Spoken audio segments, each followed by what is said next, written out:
Hi, I'm Trista. I'm going to introduce the evidence in our case. This is my text message with Beth, someone I had known for 20 years, who falsely reported me. I'm asking her for assistance in getting a new vet. I tell her that it's a reinfected or something pig bite wounds on my hanky, my pit bull. She got me in contact with her niece, Zoe, who works at the VCA vet clinic here in town. Both of these women falsely reported us to the authorities for neglecting my hanky, and she lied to me and told me he had cancerous mass that spread to his leg and he's only going to last a couple more days. Beth starts making all these calls to authorities. She told them his intestines were hanging out and there were other animals in distress on my property. Beth and her niece, Zoe, told the police that he was infested with maggots.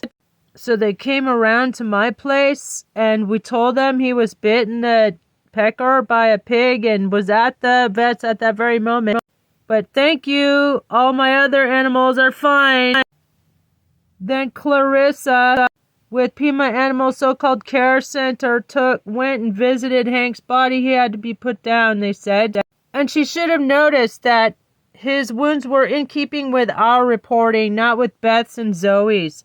Beth, in the meantime, is hell-bent and she's submitting tips anonymously, false reporting, which is a crime. And the PAC investigator saw that the vet did not report us. The vet's report said one maggot found. It wasn't even a maggot, it was a warble. And a dermal mass, not intestines hanging out. But she knew just what to say to get the cops to swat us.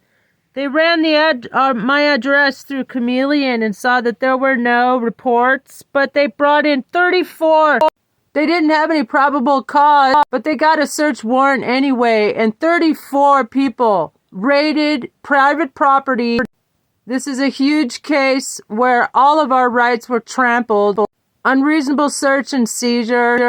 We were deprived of due process. We were immediately taken to jail without even them inspecting the property.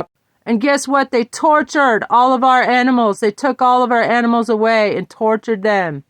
We have evidence. We're charging them with animal cruelty. All of our pets were perfectly fine until they came and tortured them. Shame on you. You're not going to get away with it. This is gross police misconduct, police brutality, prosecutorial misconduct, and cruelty to our animals. We'll have your badges. Help us fight this in the courts. You can contribute to the GoFundMe so it don't happen to anyone else.